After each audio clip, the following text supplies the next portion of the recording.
Arkansas Governor Asa Hutchinson now says he regrets signing a ban on mask mandates and is calling a special session of the state legislature in hopes of reversing it.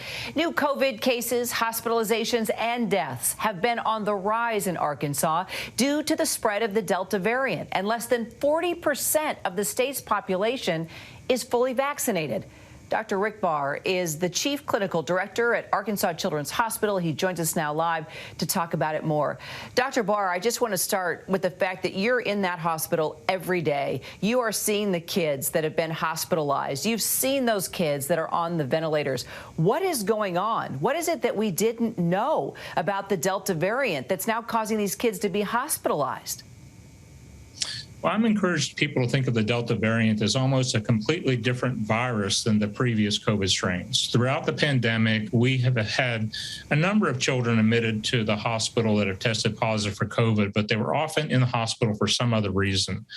Starting about 4 to 6 weeks ago, when the Delta variant became the predominant strain in Arkansas, we noticed a lot of kids coming to the hospital with COVID-related pneumonia, respiratory distress, even requiring intensive care and mechanical ventilation. So this has really changed in terms of its impact on children.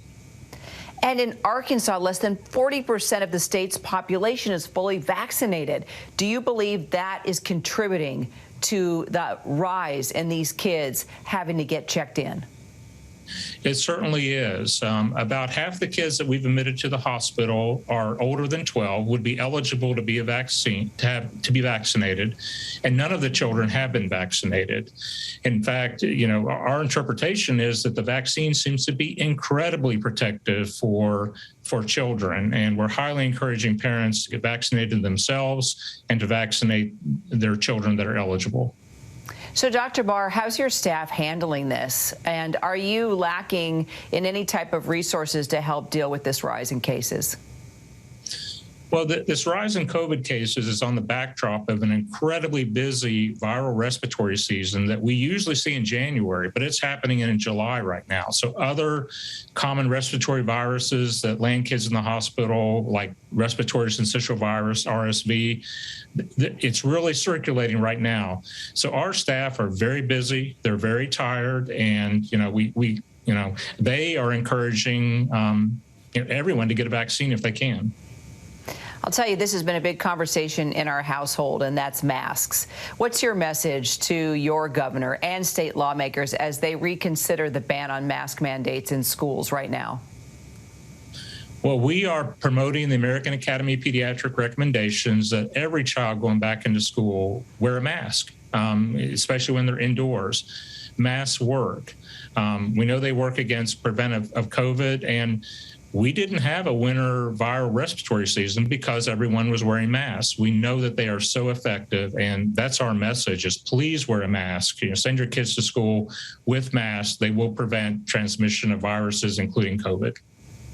Even talking to my kids about masks, they're still worried and they have anxiety. What are you telling parents and even kids that you are, looking after, how to keep them safe and get ready to go back to school? In addition to that mask, you have to be giving out other pieces of advice. Well, first of all, it's really important for kids to be back in school. We saw the significant social, emotional, and mental health related effects of social isolation earlier in the pandemic. So kids need to be going back to school, but they can do it safely. We've seen this work before with masks, with using hand sanitizer, with social distancing. We can do it safely, and so masks are an important part of those measures that'll help. So moving forward, besides encouraging everyone to get vaccinated, what is your advice? And it may not just be to those living in Arkansas, but all across the country right now, just because of what you're seeing and the position that you're in. Well, to take this seriously, the Delta variant does seem to be very, very different than the previous COVID strains. And if more people get vaccinated, hopefully we'll be able to not only control the Delta variant, but prevent other strains from emerging that may have a more significant impact on kids. So this is an incredibly important time for people to get vaccinated. Dr. Rick Barr from Arkansas Children's Hospital, thank you so much for your time. We really appreciate your advice as well, Doctor. Thank you for covering this. Hi, everyone. George Stephanopoulos here. Thanks for checking out the ABC News YouTube channel. If you'd like to get more videos, show highlights, and watch live event coverage, click on the right over here to subscribe to our channel. And don't forget to download the ABC News app for breaking news alerts. Thanks for watching.